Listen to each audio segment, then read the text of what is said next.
Thank you very much, Charlotte. Thanks for the invitation to join you, and thanks for CPP for setting this up. And it's great to have Mayor Andy Burnham with us and to have this regional perspective, which is so important. Let me briefly go through some of the work we've been doing at Resolution and end with a couple of the really tricky trade-offs in all this. So let's start with the young people who are losing out the most, the NEETs, the young people who are not in education, employment and training. And there is a very clear regional gap. Across England, we're talking an average of about 11%. The latest figures, and these go back to late 2019, but for NEETs in the Northwest, we're talking of a rate amongst 16 to 24-year-olds of 14.4% who are NEET, compared with at the other end of the scale, 8.2% who are NEET in the Southeast. So that long-standing British problem, young people who are neither in education nor in work, remains with us, and it looks to be tougher in the Northwest and even worse, actually, the worst place is the Northeast. And what can we do about it? For 16 and 17-year-olds, there is a clear requirement that they should be in education, training or work. The trouble is actually implementing it. That is a responsibility that is not effectively discharged. If a 17-year-old is simply staying at home, lying in bed, there is very little that any agency is currently doing to track him or her down and try to get them something useful to do. And there are also capacity constraints. Not every one of them currently has an offer, an available place. And this is where FE is so important. And we do need to invest more in FE. Then if we move on, for the 18 plus, there is, of course, increasing focus on offering them access to level 3 or indeed remedial level 2 courses. I think FE has a real challenge here. It's both a place we look to help people catch up. It's also got a network of sixth form colleges as part of FE, and it's also delivering education, adult education and training, but that's really important. Now, what kind of employment might these young people find, and what kind of training is relevant? And here at Resolution, we've got some really frustrating evidence of how the labour market is not working, and labour market intelligence is certainly not getting through. So it's pretty clear when we look at the virus that there are some sectors like retail, which it's very hard to see jobs recovering in retail. However, more than 40% of job applications for young people are for jobs in the retail sector, where there just aren't any. There are some areas, sectors which have been badly hit, which you might hope to bounce back, like hospitality. By far the biggest number of vacancies is in social care. That's where the gap is. However, young people are not applying in large numbers for jobs in social care. They are half as likely to apply for a job in social care as in retail, when actually social care has twice as many vacancies as retail. So there's one blindingly obvious and frustrating thing, which is if every youngster who thinks they're going to get a job in retail were instead to think, could I perhaps get some basic retraining and think of a job in social care, they would at least get started on the housing ladder somewhere. And then, of course, coming down the track, as well as social care, there are the green jobs of the future. And perhaps in the course of our discussions, we'll just talk about how we turn those from a theory into a reality. You do need practical skills and training to deliver the green jobs. As a former MP, like Andy, I can still remember how the housing problems that were most serious in my former constituency was a terrace of social housing called Kyoto Terrace that had been built by the local housing association as an example of green housing, and the solar panels didn't work because they hadn't been properly fitted. And I had more housing complaints from the occupants of Kyoto Terrace than I think from any other street in my former constituency. And the lesson I learned from that is it's no good having grand ambitions if you don't train up people in practical skills like fitting solar panels and fitting green boilers and linking them all up. Finally, just a couple of really tricky trade-offs. They're not where I think reasonable people may differ. And I just wanted to bring attention to them because they may be themes through our discussion. First, how useful is education and training in getting people into work? And there are different views on this. What I used to believe, which I think is still widely believed in the Treasury, is that training may be a good thing for boosting productivity and boosting long-term career prospects, but it's not necessarily the best way of helping unemployed people into jobs. The most important thing for them is just to have some job, any job, after which they train up and skill up and develop their careers. Indeed, there was some American evidence. If you took unemployed people, the ones who are offered free training did less well at getting jobs than the ones who weren't offered training, because the ones who were offered training, their reserve wage, their idea of what they could do became more ambitious and narrowed down their search, and they were less likely. The alternative view, which I think easily come round to, is yes, we do need more education and training. There's a real problem here. And looking back, we may regret that we did not offer young people so many education and training opportunities in this recession. But it's a reasonable debate. And if you look at the design of Kickstart, Kickstart is clearly designed around a view that training isn't what matters, keeping them in touch with work in some practical way, just so that they don't become totally demotivated, is the focus of the program. So far, sadly, Kickstart has not delivered much.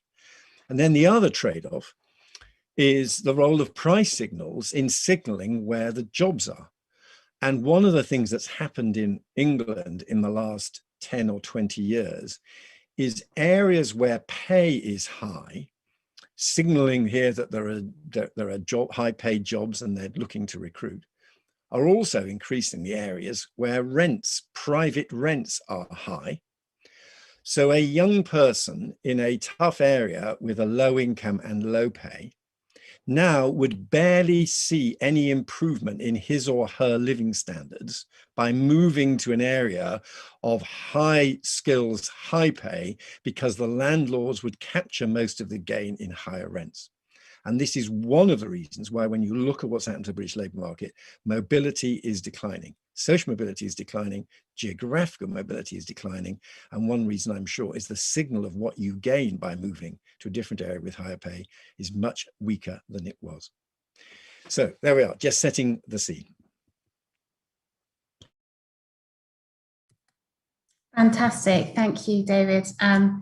For your work on intergenerational inequality, I think it's clear, and we're talking just before the discussion, that the challenges of that are going to get more and more profound, I fear.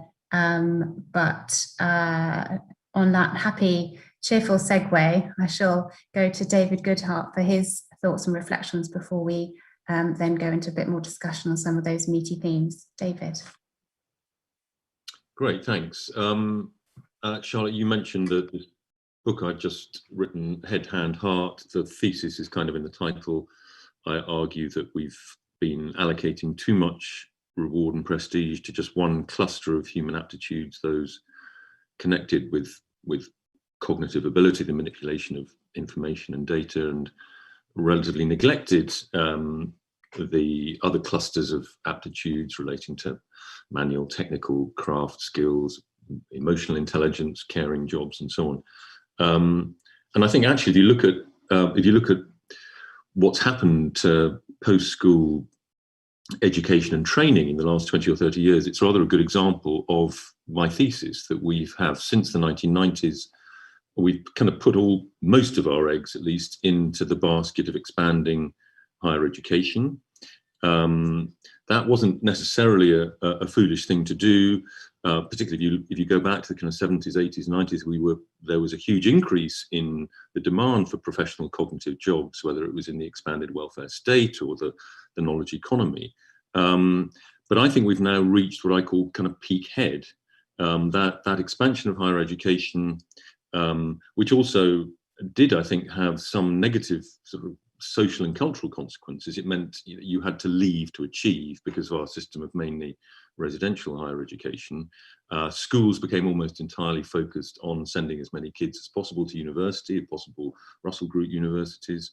So a lot of the brightest kids, brightest kind of 18-year-olds from lots of, from working class towns, the Mansfields and the Rotherhams, got sucked into the higher education sector, which was obviously a good thing in many ways. They tended to leave, they went to the metropolitan areas and kind of fed the agglomeration theory. But that increased the gulf. We were wringing our hands about regional inequality on the one hand, while on the other hand encouraging it through the system of post-school education. It exacerbated regional inequality. It created left behind resentment, and of course it hasn't even increased productivity. Like I say, we've now reached what I call peak head. It's clear that the assumption of an ever-growing proportion of cognitive professional jobs is no longer the case. I mean, some of these jobs are still needed, clearly, in many areas, but relatively speaking, the pace of increase has slowed down. And meanwhile, as David Willits was just saying, we have these huge shortages in other areas. We have a recruitment crisis in social care and in nursing, and we have the crisis of the missing middle, the kind of technician level skills that a generation or two ago, the people who are now going to university would have filled those jobs, and we now have a crisis because nobody wants to do the kind of the maintenance jobs. We've got a huge amount of kit in a modern society, and it needs maintaining, otherwise it falls apart. And I think, I think that the kind of good side of the story is that I think there is a recognition in government that we've kind of reached the limits of the to caricature slightly, send everybody to HE strategy, and there is a recognition both in terms of the kind of individual life experience, but also in terms of what the economy needs, that we need to readjust, and we need to fill the so-called level 4-5 gap. And I think we do now have the building blocks in place, actually. If you look back at these milestones, all these different reviews we've had, going back to, say, the Sainsbury review on the missing middle, which drew attention to the missing sort of technician class, level 4-5. We then had the Auger review a couple of years ago on the readjustment between HE and FE, the extraordinary numbers that Auger dug up. I think it's something like, we spend every year about £8 billion on 1.2 million university students, and we spend £2.3 billion by contrast on 2.2 million people 18 plus in FE. So that it drew attention to that imbalance. But we've also we've now got the latest skills white paper, which kind of builds, I think, on both of those pieces of work. And the stress on beefing up the kind of Cinderella sector, the FE sector. Like some of the details have yet to be worked out, but I think it's broadly moving in the right direction. There's also, I think, not before time, a levelling up, as it were, of the loan promise. The kind of 3-4 year loan guarantee has only been, or has mainly been, something that undergraduates have enjoyed. Now that is going to be available to everybody doing non-undergraduate courses too, although for some reason in the white paper it says this won't be enacted until 2025, which does seem rather a long time to do something which I thought is relatively straightforward, but perhaps I get there consulting on the details of it. And we've got T levels. And we've had the apprenticeship levy now, and there's a lot of criticism of both of these things. But the T level system is already underway. And as Alison Wolfe is always saying, the crucial thing is that that some of the most able kids, some of the brightest kids, start to do T levels. So it's not just seen as a residual. So I think we are in the process of sort of shifting the tanker, as it were. But it's something I would like to just point out briefly before I finish. The whole we're also kind of here talking about levelling up, obviously. COVID has cast a shadow over many of these things. We don't quite know how COVID is going to affect the economy. But I think it's important to remember that levelling up is not just about the North and the Midlands. We kind of need levelling up pretty well everywhere outside perhaps central London. And I think it's worth, if Andy Burnham is here, I think it is worth pointing out that people often don't practice what they preach on levelling up. So Manchester, for example, I mean, the combined authority has some discretionary funding. And if you can look at the way that it's been spending its money, it's been spending it mainly in central Manchester, you know, kind of sexy investments in, you know, in digital startups, and it's given Manchester Metropolitan University £15 million to start a screen school. Now, all of those are kind of good things, but these kind of, you know, these reflect the kind of assumptions behind Manchester politics. Meanwhile, the FE colleges, you know, in Bury, you know, in Wigan, in Rochdale, have not been receiving anything like the same levels of funding. So I think there's a little bit of, you know, if we're worried about levelling up could actually be happening rather more effectively within Greater Manchester itself. Well, Andy, if I could bring you in at this stage to reply to some of those things and other points that you've heard. Yes, thank you, Charlotte. Afternoon, everybody. It's nice to follow the two Davids, one a former parliamentary friend and colleague, another a former teammate, actually, in the most famous political football team. I think we'll leave that story for another day, I think, the demonised team of many years ago. But no, good to follow both, and some good points that I agree with, and some provocation at the end, which I'll respond to. But you know, I agree with the vast majority of what's been said. I think the first point you've got to start with is, I'm afraid the pandemic has set us back, and it's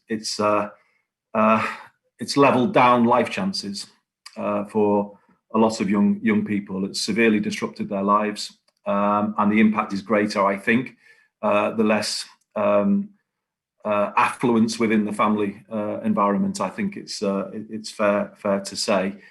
There is an immediate issue, I think, before we get into the sort of longer term structural issues, and that is kind of a rerun, I think, of what we saw last year with the algorithm and the A-level debacle, where there was a real risk, actually, of a levelling down effect, where students who went to larger institutions, which tend to be in the more urban, suburban areas, would have been disadvantaged.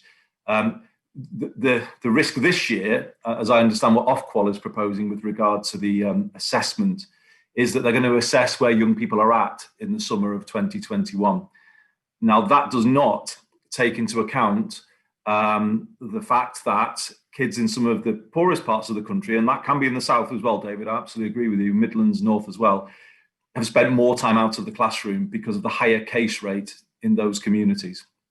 And it's a very risky thing if we're going to assess on where kids are at, rather than where they would have been had they had a non-disrupted education. And I think it's a really important point. Otherwise, there is a disadvantage about to be baked in for life here, and that point needs to be made. But Charlotte, I'll turn to the bigger issues. I mean, just to talk about the reality of kind of education for a lot of young people in this country, I agree very much with David that the message at school, secondary school in many places, is an academic, university-oriented message. I would say the English baccalaureate has skewed the curriculum and the school experience in that direction. It subtly sends out messages to young people who are not on the university route that they are not as valuable, and I think that has an effect on aspirations. And then, therefore, they will be thinking about opportunities within FE and skills. Here's a point that needs to come into this conversation at the beginning. Finance is critical here. There used to be something called the Education Maintenance Allowance, which was scrapped in the early days of the coalition. Now, I wouldn't say it was perfect, but it did something really important, which is it supported people to have ambitions about their education, i.e. the ability to travel further afield to find the college or school of their choice. I think the effect of losing that now is that young people often are trapped within their borough where they live. And people talk about a 10-minute world where they don't really go much beyond a radius of not that far from where they actually live. The lack of finance and support lowers their horizons. In London, 16 to 17-year-olds get free buses, free trams, half price on the tube. That is not the case pretty much in the rest of the country.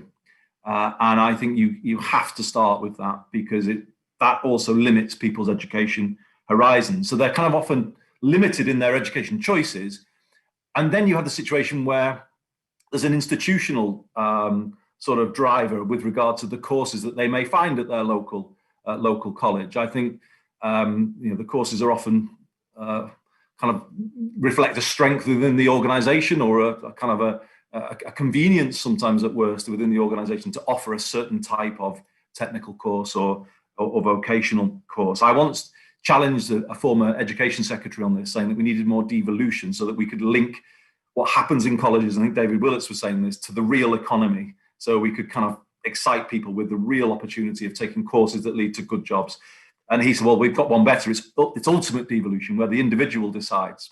So it's the individual person chooses what course they do. But the reality is they don't. They're stuck with what their local college is offering often.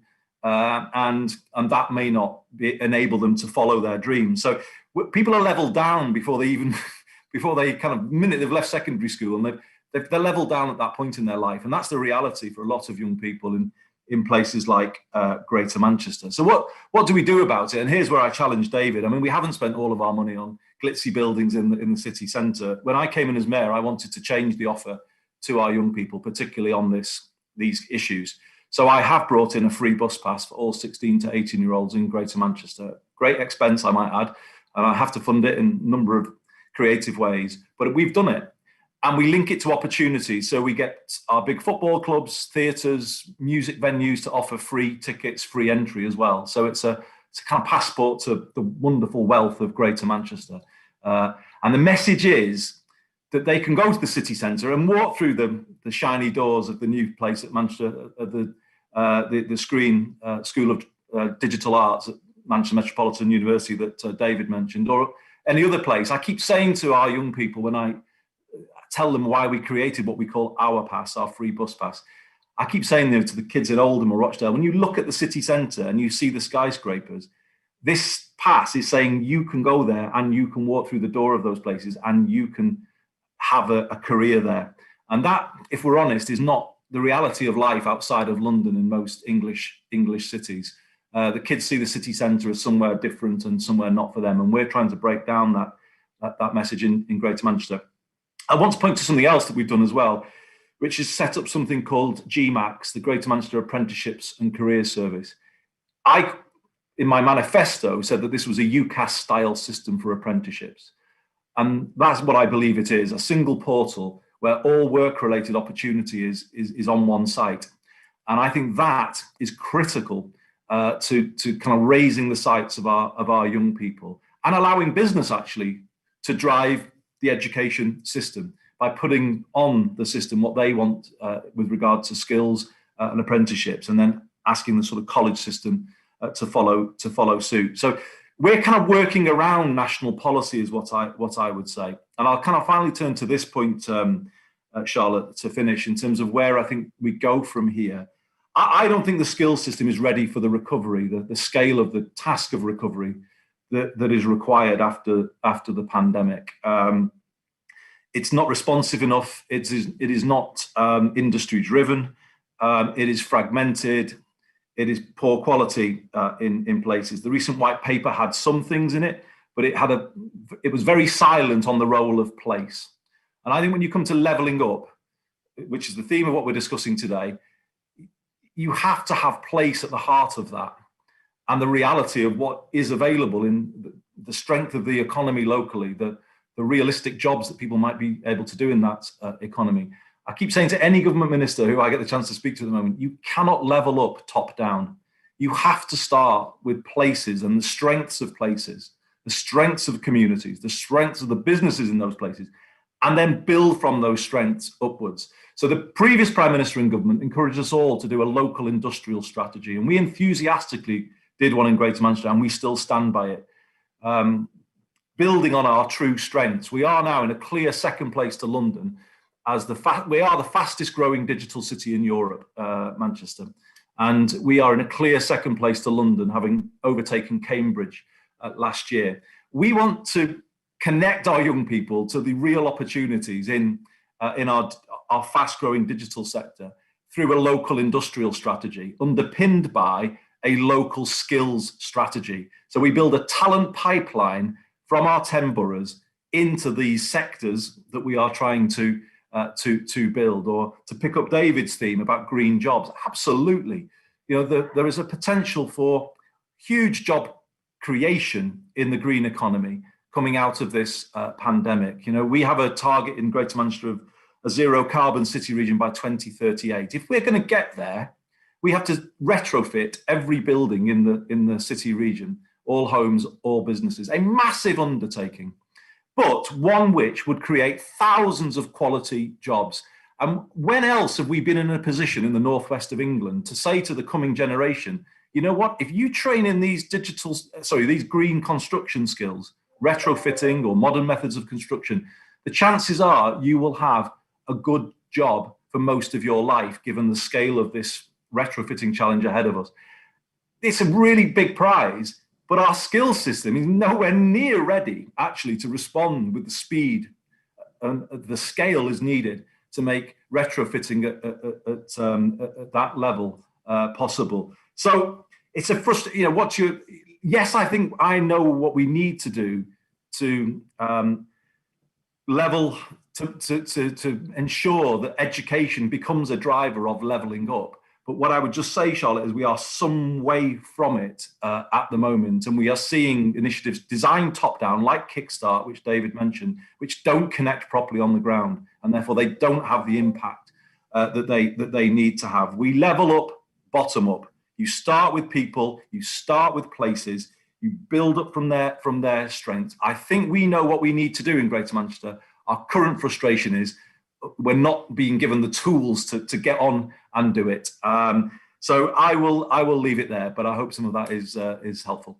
That's brilliant, Andy. I know you've got to go very shortly, but if I may, if you were asking the Chancellor in his budget a month today what he could do to really ensure that skills don't fall through the cracks between people who want more place-based, locally driven, linked to local industrial strategy on the one hand, and then the kind of top-down, how you make the system kind of with all the T levels and whatnot that David was talking about, what would your ask of the Chancellor be to at least kind of make some progress, given that, furlough comes to an end in April? My ask would be devolve control of post-16, because can any of us say, and I'm talking about the government that I was in as well, this isn't a party political point in any way, shape or form. The snobbery about technical education was as alive and well during the New Labour years as it's been during the coalition or any other years. Can we say at any point in this country's recent post-war history that we've done a good job of technical education? No, we cannot, because you cannot create a good technical education system from the national level and just drop it on all these different places, because everywhere is different. Everywhere has different skills needs. And what I would say to the Chancellor is they need a roadmap for full post-16 devolution of skills and technical education funding, because the recovery will require us to put in place the numbers of places in colleges to feed the green agenda I was talking about, the digital growth that we have got. We have private companies in Greater Manchester doing sort of digital conversion courses. Some of them are massively successful, where they're taking people in their 20s or 30s and kind of re-pivoting them towards the digital economy, because the skills system just doesn't do it in any shape or form. So I would be asking for that, Charlotte. If I might just take the opportunity to say too, I didn't get round to speaking about digital inclusion. And I think you shouldn't let this conversation pass without seeing that now as an issue that's got to move from the fringes to the heart of this education levelling up debate. You cannot have fairness and levelling up in education if today, as we have got today, we've got 20,000 young people not in school or college with no access, no online access. That can't be a sort of a nice to have anymore. That has got to be fundamental and guaranteed for every single young citizen in our city region. And the Chancellor needs to release the funding to make that happen immediately. Even when schools and colleges have reopened, there still should be 24/7 digital access for every young person in every part of the country, because without it, there is no way that they can fulfill their academic or technical potential. That's a great call to action to end on. Thanks so much for your contribution. David Willets, I could see you thinking and jumping to come in. Have you, in a minute, have you got any reflections on that before I turn to David and then Zoe for her reflections? Yeah, 2 points. I mean, first, there is a real trade-off here when we talk about local skills needs. And let me offer a caricature. You're a young person living in Derby and you've always really enjoyed swimming and you want to be a surfing instructor. And you're a young person living in Truro and you've always really been interested in the aerospace sector and you want to work in aero engines. Now, what do we do about those two people? And if you're the model is a person in Derby should go and do surfing at Truro College, and the person in Truro should go and do aero engineering at Derby College, you need radically to change the way you fund your vocational system. And here David's got a point. You have to make it look more like HE, because at the moment, higher education is the route whereby you move out, and skills is seen about local needs. There is an alternative narrative where you say, you're living in Derby, your family are in Derby, you always want to go and stay in Derby. If you're doing skills, you should stay where you are. Now, and I think David Goodhart is ambivalent about this, but if you're going to have a mobility agenda, then of course you need to actually copy the HE model and have residential funding to go and do your surfing qualification at Truro College. But then, and it's the reason why David is puzzled why the government is slow on the introduction of this wider loan system, you will find that the loan write-offs are quite high. If you worry about the loan write-offs in higher education, they will be higher for these loans. Vince and I introduced these loans for A-levels and various vocational courses. And sadly, there was low take-up and a very high taxpayer write-off rate. So there is no right answer. But at the moment, if we assume in the current model, you move by going to higher education. And the second thing I would say to David, and Andy will know the figures, if you look at the higher education participation rate, it varies so much by area. There will be areas in the Northwest where they have a higher education participation rate of 20%, 25%, as against participation rates of 60 or 70% in the prosperous Southeast. Those places where participation is so low should level up with more access to higher education. And it's very dangerous if people those places take a message that somehow too many going. It's the affluent Southerners and the middle-class papers that love the message too many people go to university. They want their kids to go, but it'd be quite handy if the other kids don't. It's dangerous if it entrenches what is still an unacceptable diversity in levels of university participation. Can I just say though, Charlotte, very quickly, I just need to respond very quickly to that. I think your example is a 10% or even a 5% example. The vast majority of people in Greater Manchester are not at 16 yearning to travel all across the country. They're really not. You know, they want a choice in their sort of realistic travel area. And I think you can't design the system for the higher. It's almost like people who've been to higher education are now taking their kind of views to FE. I just think it's not what people, you've got to design it for the 90% of kids who want a really good quality opportunity within 10, 15 miles of where they live. I think that's the, anyway. But if you have the localist model, that's fine, in which case university and higher education is going to be different, and it'll remain a crucial gap between them. David Goodhart, if I can bring you in, and then I want to come to Zoe. Yeah, I mean, I sympathise with a lot of what Andy was saying. I mean, you know, clearly we've had this historic problem of being over-centralised, and we need more power to be devolved. I'm just not convinced that the skills field is the right one at the moment to be doing that devolving. I mean, I think, you know, we should devolve more in transport, in social care, but we seem to be just about getting it right. I think the kind of, as I was saying earlier, I think the national building blocks are sort of in place, and the crucial relationship is not so much between who is holding the purse strings, whether it's you or somebody in London, and the purse strings have been loosened after all. I mean, hugely loosened. I mean, notwithstanding the delay that David was just talking about on extending the loan guarantee. I mean, there is in the white paper a guarantee of funding for anybody doing level 3, which presumably would cover your complaint about the abolition of the education maintenance grant, or rather the combination of those two things, the loan guarantee and the the funding of all level 3 courses. But so we're just about sort of getting the crucial relationship here is between employers and the providers of training, whether it's HE, FE, schools, private providers. That is the crucial relationship, and I think perhaps you have a role to play in making that relationship work, and perhaps a role in labour market intelligence. But I don't think this is the right time for you to be taking over the adult training budget. The budget is finally being expanded. FE is being invested in, but you could set an example.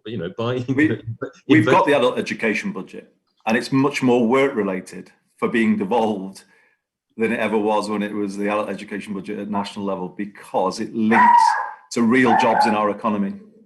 And that's what devolution brings. A fraction though, so it's got to be all or nothing, surely. Devolve more funding or come up with a system that means nationally you're bolstering whatever structures we've got in place. But I'm going to turn at this stage to Zoe, because we've been doing a lot of thinking on the devolution of skills. And Zoe, what are our thoughts on this? Brilliant. Thank you very much, and thank you very much for bringing me in at this point, I think. But I won't go over the very good arguments that kicked off this discussion, but just to say, in terms of headlines, CPP, we've done a lot of analysis on the skill system, and particularly the vocational skill system. And of course, it's great to hear the keenness for a rebalancing of the FE and HE sector, which is something we'd like to see too. If we look at the skills and education issues we have in the country regionally, we know we have stark regional divides. That's both at the end of, at the level of having no qualifications through to which areas have the most highly qualified people. So for instance, 54% of people in London have, the level 4 plus qualification, and 32% in the Northeast. But we know also it's an intra-regional problem. And I don't want to pick on Greater Manchester again, but of course, just to illustrate the point, we know the difference in educational attainment, the difference between Trafford and Stockport within Greater Manchester is greater than between London and the rest of the Northwest. And as Andy said, COVID's going to exacerbate these divides. Absolutely agree with you, Andy, about the digital divide just being such a massive thing at the moment and ongoing, and that needs to be absolutely addressed. And local authorities, where they can, are kind of picking up the pieces. But actually this links to a wider point that I wanted to bring in, and very much relates to the debate that's going on now in the conversation, which is we have an education and skills system that is actually increasingly out of local hands.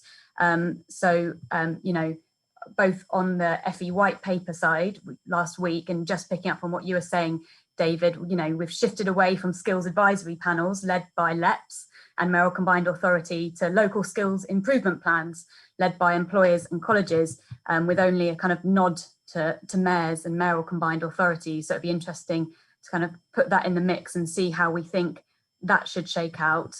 And then one thing that hasn't been mentioned that I would like to is the academisation of the school system too, which we know has turned into a very different thing. Started off as a way to put money into deprived schools, and now it's been absolutely turbocharged, and over 70% of secondary schools are now out of the hands of local authorities and run by academy trusts. So it'd be great to hear also the reflections of the panel on whether we think that's helpful or not. Thank you. I'll hand over at that point to add more controversy into the debate. Well, a little bit more controversy, if I may, from the great questions that we've been getting on the Q&A. Chris Moore, hi Chris, is asking about Brexit and immigration changes, and the fact that that will be creating high levels of shortages, at least in the short term. So I was wondering if we could weave that into our conversation. Some of the other issues being raised around investment in social infrastructure more broadly, how that comes together at a local level, as well as supporting entrepreneurial skills, and wider links to innovation and catapults in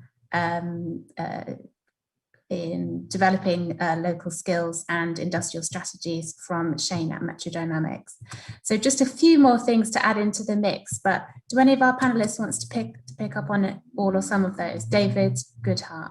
Yeah, I mean, I'm just picking up on what Zoe was saying about secondary schools and academies. I mean, I think I'd be interested to know what the story is in Greater Manchester. I mean, you know, what one might call the kind of Govian reforms, which have both been of structure but also of content. You know, the I think very welcome kind of rigor that the Govian reforms have introduced, the stress on a knowledge-rich curriculum, and also the stress on discipline and behaviour.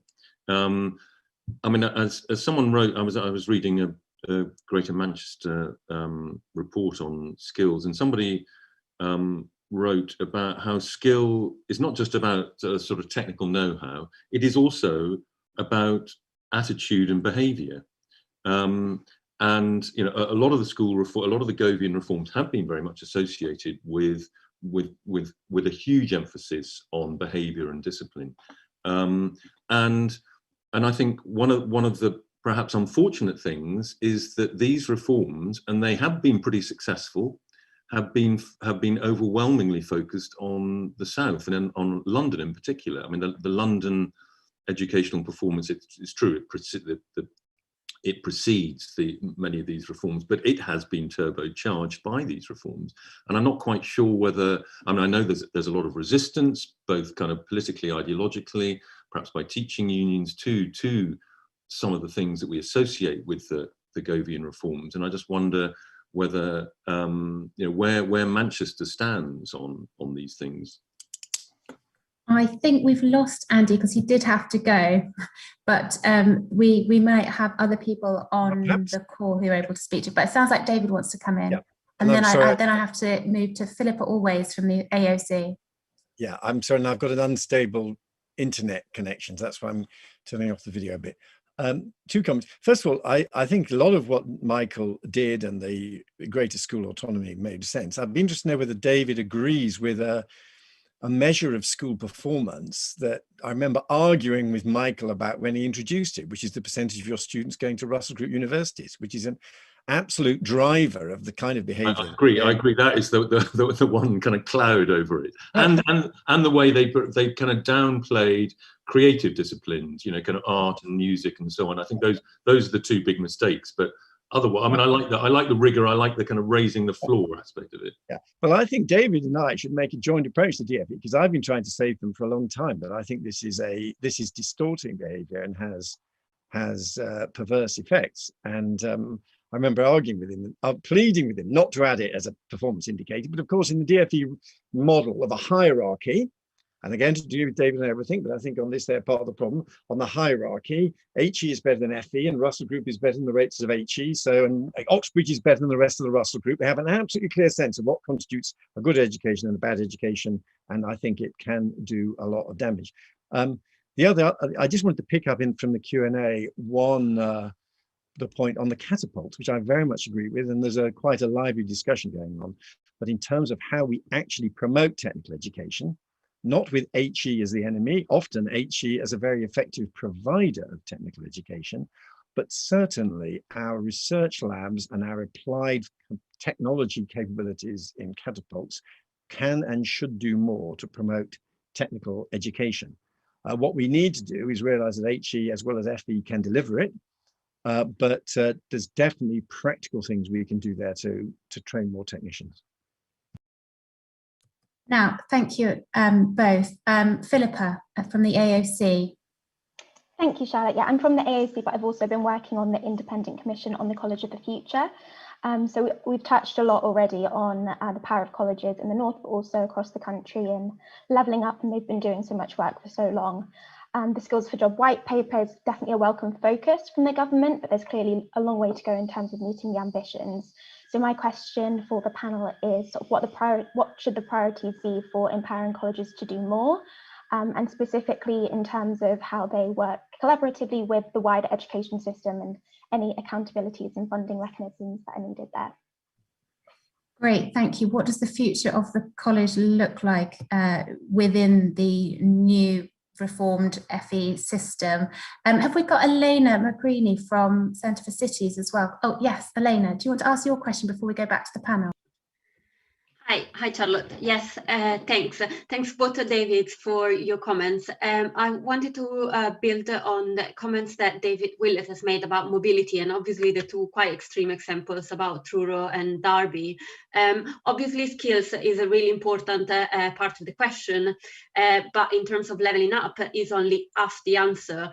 On the other hand, you also need to create a job and opportunities in different places, because if we go beyond this extreme example, obviously you can create surfing activities in Derby, but there are job opportunities that you can create in different places. What kind of policies beyond skills, what kind of action should we take to level up other parts of the country, and what should be the role of local government and local leaders in that?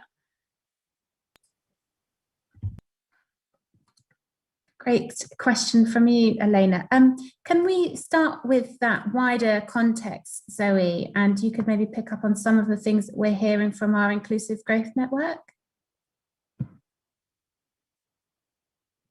Are you okay? Yeah, hi. Yeah, thanks a lot for your questions. I think absolutely what we're hearing from our Inclusive Growth Network is definitely that they would like further local control of the skills system. And I think the FE white paper, I'm glad that's been brought up again, confuses a bit the accountability of whether this is an employers and colleges agenda, and then what role for the mayoral combined authorities. Obviously we've lost Andy now, but we've kind of got now two systems running in parallel, and I don't think the white paper answered that, and that's really important for accountability. Secondly, just in terms of work that CPP have done, we've looked before at how you can better match the skills of those coming out of local FE colleges with the local employment opportunities. And as ever, that's always a work in progress. And sometimes actually it's on the businesses to better explain what the skills they need are in the next coming years, so that the FE colleges can respond to that and train up people in the right way. So I think it's not just on the colleges to kind of respond to the employers, but also for the employers to tell their local FE institutions what the skills pipeline is they need. Thanks, Zoe. Either of the two Davids want to come up on either Elena's question or Philippa's? I might kind of a quick advertisement for the debate we've been having at Policy Exchange. We've had Edward Peck of Nottingham Trent and Alan Francis of Oldham College, who've been debating essentially kind of who is best placed to deliver the kind of missing middle skills, levels 4, 5 particularly. I mean, I think the kind of obviously they're both representing the interest of their sectors to some extent, but I think they're both trying to look beyond that, and essentially it's a kind of horses for courses. I mean, this shouldn't be either one or the other, and it'll depend on who is best placed to do so in different parts of the country. I mean, just one slight bee in my bonnet on a related thing, and we talked about social care. Social care is clearly a huge area of future employment at all levels of skill. I mean, if one imagines the sort of job of the future, one of the areas of greatest growth will be in something like a dementia nurse. A dementia nurse will require a huge amount of knowledge about the condition, as well as the kind of the empathy of a traditional nursing job, caring job. It'll be very much a kind of head and heart occupation, but we already have a huge crisis of recruitment, as David Willett was saying earlier, and one of the things that I think we should be doing a lot more of is encouraging young men to consider occupations in the public care sector, which is overwhelmingly female. We spend a lot of time trying to encourage women to get jobs in construction and engineering, with rather limited success, it has to be said. I think we should be doing a great deal more. Perhaps Marcus Rashford could be called in on this one too, and say, if you can't be a footballer, be a social care nurse. Well, I think that goes back to Chris Moore's first question around Brexit, because we rely so heavily on bringing agency workers in from overseas to fill our NHS vacancies, and the workforce was... It isn't. I think nursing. People coming in from the EU. I think about 7% of NHS nurses, or maybe it's a little bit higher in social care. But they're not all going home. Some of them are. But yeah, we've got to pay those jobs better. We've got to respect them more, as I think we are doing. One of the effects of the pandemic, we've got proper career structures and so on, because we have such a fragmented social care sector. It's often difficult to sort of carry your experience from one place to another. David Willits, any comments on any of those questions? First of all, employers. And again, I used to have such lively conversations with Michael Gove about this. David has already talked about Michael. Another feature of Michael's time at the DFE was deep hostility to employer engagement in education. And let's be clear, because he had some quite strong arguments on this. First of all, he thought all the employer representative bodies had fallen victim to progressive fads. So he didn't think that their views on education had much weight. Secondly, there's quite a strong view amongst a range of economists that, of course, employers have a very clear sense of what their skill shortage is now. It doesn't follow that that is absolutely should be the focus of how you train and skill up young people for the future. And we've got painful experiences of focusing on teaching kids in the 1970s some transient computer coding program that you're lucky if it remains relevant for a year. Where are the employers that are going to train people for the green jobs that don't yet exist, but which we believe may well exist in the future? And indeed, one of the arguments for the role of catapults, someone was asking about earlier, was precisely that the catapults are looking ahead into places where employers aren't currently to be found. And I think one of the things that David said that I disagree with is T-levels are not doing well. And one of the reasons why T-levels are not doing well is they rest on an assumption about levels of employer commitment and hours of employer engagement that can be delivered as part of T-levels, which are simply not happening and which are not available in large parts of the country, which is why the DFE is now looking to try to close down all the existing recognized vocational alternatives in order to force people into T-levels, which I very much hope David will join me in opposing. So employer engagement is a much more tricky policy, both in principle and in practice, than if we just sit around saying, let's have more employer involvement. And my second comment is just briefly, the two university model, and Nottingham is a fascinating, and there are others around the country. Manchester is another. So you've got University of Nottingham and Nottingham Trent. You've got Sheffield Hallam and University of Sheffield. You've got Manchester Met and University of Manchester. Contrary to what David says, the economic appraisal, the value of universities is that they do boost growth and boost employment. And the two university model with distinct missions is a particularly effective one in a city. There's one question in the Q&A thread about polytechnics. The answer is, polytechnics survive. They often still have those distinct missions. They've got university titles, same as they would have in Germany or in the US. And if they haven't succumbed to mission drift, the view that the only way of being a good university is a Russell University, then actually having two universities with distinct missions in a city is a really good combination. And any city that's only got one would be very advised to try to create a second. And the Nottingham Trent, I very much hope, again, David would join me in saying Nottingham Trent should have a role in delivering vocational training. And if we try to stop universities like Nottingham Trent doing that, that is the final betrayal of the polytechnic mission. What about places that don't have a higher education institution at all, David? Places like Blackpool, say? Well, of course, the gossip. Now, there are different stories about Blackpool is a very interesting case.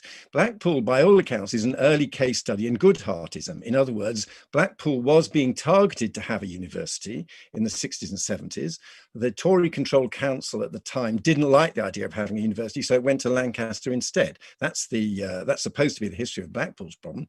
But yeah, I think the cold spot problem of places that are quite big and don't have a university, we should have more universities. And absolutely, if I were involved in a town or city that didn't have one, I would very much wish to have a university, not as the only destination for my local people, but undoubtedly as a way of boosting my economic performance and boosting the performance of local people. And Blackpool's strategic decision not to have a university was a mistake.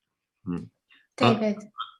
I think we disagree on this slightly less than David imagines. I mean, obviously, I'm aware of the fact that many HE institutions do vocational courses, as indeed do FE colleges. I mean, sorry, I mean, do FE colleges do HE as well. But the problem with the kind of the overemphasis on HE is that it's residential and it's academic, it's usually, it's so much of it is focused on 18, 19-year-olds full time. We've seen an absolute catastrophic fall in the number of adults late entrance into HE as a result of the logic of the funding system. I think it fell by 50% between 2010 and 2019. We just need much more flexibility. And as I was saying, with the delivery of level 4-5, in some areas this will be the FE colleges. In other areas it'll be the new university that will be delivering them. There's no reason to be dogmatic about it. I think in the longer run, I think HE should shrink somewhat, and we should see the expansion of a kind of all sorts of kind of hybrid institutions, and rebuilding the FE college. And I mean, the idea, David, that you used to be a Hayekian. Still am. Well, you're kind of, when it comes to skills, you seem to believe in the Soviet computer. No. I believe in people's choice. I believe in young people choosing. What's fantastic about these events is that I mentioned Blackpool, and Frank Norris has popped up and said he's the independent chair of Blackpool Education Improvement Board. Thank you very much for joining us, Frank. But I think it does speak to this, the question of connectivity, about how people define and can think about their place and how far they're willing to travel, not just for work, but for learning. And I think, therefore, potentially, whilst I recognise the risk of your leave to achieve idea, David, there is something I think we need to think about in terms of whether that might be a metric of success, and whether we can have a more nuanced view of that. But before we maybe start to think about wrapping up, I wanted to come back to Zoe. There've been a couple of questions in the Q&A and on Twitter about the extent to which a devolved skill system actually just, heightens local bureaucracy rather than doing any of this stuff any more effectively. So have you got any thoughts on that? Well, I think it comes down to local accountability and making people accountable for it locally. At the moment, we have this hybrid system where we're not quite sure whether we have a national skills system or a local system. And I think kind of deciding which one it is would be a helpful first step. But I do think that, given that we've got these within region inequalities as much as between region inequalities in education outcomes, both at the lower end and the higher end, making mayors accountable within region inequality would be a good start. But of course, they need the levers to do that. So I'm quite supportive of Andy's call for the 16+ system. But of course, at central government level, we're kind of getting mixed messages too. So we had, the sort of idea of industrial strategy, grand challenges, and it all coming from the centre. And then we went to local industrial strategies. And I think kind of local areas are sort of waiting to see what comes next, so that they can make a move if needs be. Yeah, I mean, it is tricky, this. And again, I mean, I'm just aware of having been involved in this area of policy for a long time, the trade-offs. So again, I can remember we realized early on in the coalition, if we did half of all the construction projects that George Osborne was so keen on as Chancellor, we were going to be building a lot of tunnels. So there was a deliberate decision to create a national tunnelling academy. We didn't say this is all a devolved matter for local areas. We said there is a certain sort of engineering which the UK is undersupplied in, which we're going to need more of. And the best way to do it is to create a national centre of excellence. Now, we ended up creating a network of these national colleges. To be honest, several of them have not survived now.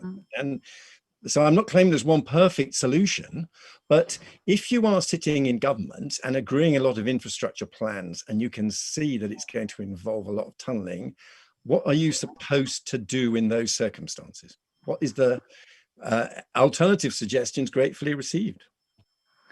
I mean, I would argue, wouldn't you then go over to your local areas and say, put your hand up if you've got the colleges and the infrastructure who can move fast to give us tunnellers, and you know, and hand it over to them, as opposed to then saying from the centre, we're going to have one academy that, you know, sits in one place or another. But don't the big contracting, the tunnelling companies, you know, I mean, they have pipelines of skilled people themselves. Well, I mean, isn't, you know, well, there are facilities, and indeed, near my former constituency down in Portsmouth, HMS Sultan, there is a rail track facility that runs residential rail track apprenticeships. I believe the construction industry has a residential program out in East Anglia. So you end up with a network of some capabilities, especially the residential ones, that tend to be national. So I'm not being a purist. I'm not even saying there's a right answer. I'm just saying that the reason why, Zoe, this looks unresolved, because it's not been resolved in 50 years, because there are rival arguments for different types of provision. But also, I mean, I'm a bit, sorry, slightly changing the subject. I'm slightly surprised to how dismissive you are about T-levels, given that they barely started. I mean, and you know, actually, if you look at what, and this is an example of where kind of, you know, the national structure is kind of working potentially. But if you look at the skill shortages in Manchester, they are in digital, they're in construction, they're in health and social care, and they're in advanced manufacturing. And these are not, I mean, some of these will be graduate jobs, many of them will be level 4 or 5 jobs, or even level 3 jobs. I was talking to Alan Francis the other day at Oldham College. They are starting to deliver, indeed they have already been delivering T-levels, and they are doing them in construction, in digital, in social care. You know, this is the system kind of beginning to work. And that is fine. I want to see T-levels succeed. I think in reality, the growth is rather more modest than hope because of this employer engagement requirement. My worry from the latest document from the government, and again, I hope David, in the spirit of being Hayekian, would agree with me on this, is if the government tries artificially to drive people into T-levels by closing down other options. So in other words, T-levels have to be, they can't be given the unfair advantage of making other types of skills provision, including long-established skills provision, somehow no longer funded. And that's, maybe I'm being too pessimistic, and maybe I'm misreading the documents that came out the other week, but I read them as preparing for, we will make T-levels succeed by forcing all the other alternatives out of action. But maybe David's going to tell me I'm wrong, and I hope I am wrong. So a final call for any last questions. I think we've broadly covered those in the Q&A, although do shout if you feel we haven't sufficiently addressed yours. And so we will be slowly starting to come to final remarks. So if I could come to you first, while I give people a chance to make any more questions for the two Davids on the Q&A. Yeah, absolutely. Thank you. So I think, you know, we're here to talk about education levelling up and skills, and absolutely has a massive role. And actually, I think in terms of the kind of national debate and how government is framing levelling up at the moment, I think it's been quite a kind of an issue that hasn't been sort of put fully into the levelling up mix, and I think it absolutely should be, as this conversation has shown, and it's absolutely critical to both those between region and within region inequalities. So I absolutely support the FE-HE parity, and there's a lot we can do that goes beyond what the FE white paper said to make sure that happens, including living allowances and many more things that CPP have recommended along the way, and to help build that parity. So all in all, I hope we've convinced the audience that education does have a massive role to play in this. Definitely. Thank you, Zoe. And to somebody who just asked about secondary education, we are going to be doing a schools specific debate or two later in the year, so do watch out for that. David Willits, if I can come to you next for your final thoughts. Well, thanks, Charlotte. And looking through the Q&A, it is fantastic to see the participation in this webinar and people who really are involved in delivering skills in their areas, in Oldham, in Blackpool, and elsewhere. And as you say, that's a source of real expertise. I think we're all agreed on the importance of technical education.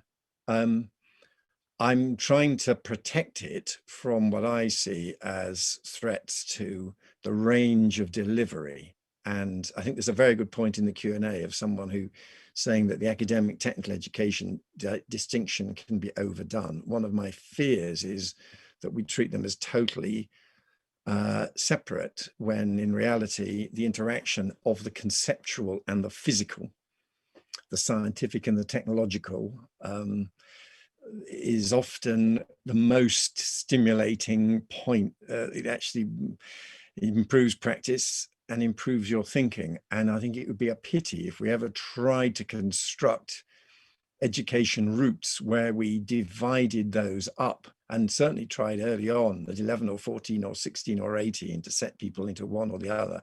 I think they can often reinforce each other. I want to see diversity in qualifications and diversity in provision. And then I very much hope we can tackle our historic weaknesses in technical education. Fantastic, thank you. And finally, David Goodhart. No, well, it's, you know, the kind of the head, hand, heart distinction is obviously an artificial one, but you know, lots, as I was just saying about the dimension, there's lots of jobs obviously require a combination of a kind of academic training and other kinds of human skills. And actually, just picking up on what David was saying, I think one of the reasons why I think the kind of cognitive sort of gulf, if you like, or the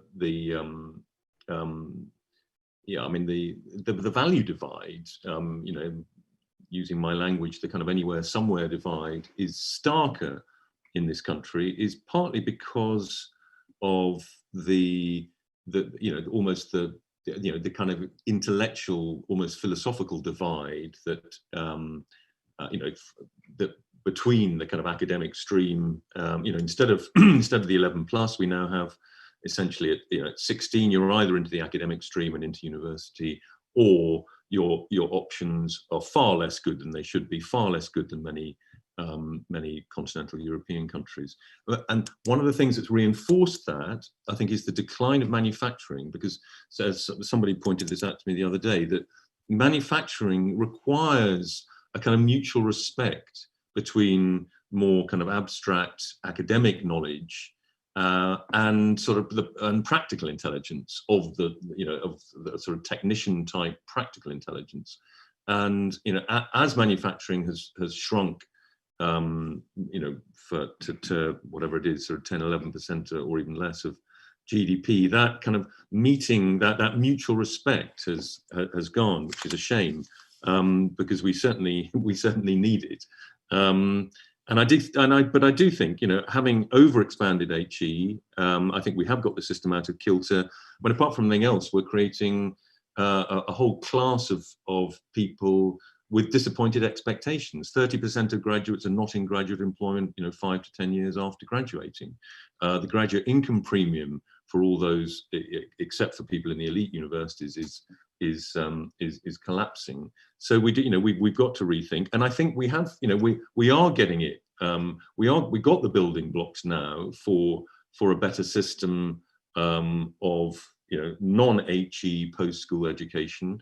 Let's give T levels a chance. Let's give the investment in the FE network a chance. I mean, we're just in the foothills of this, so let's not dismiss it before it's had a chance to prove itself.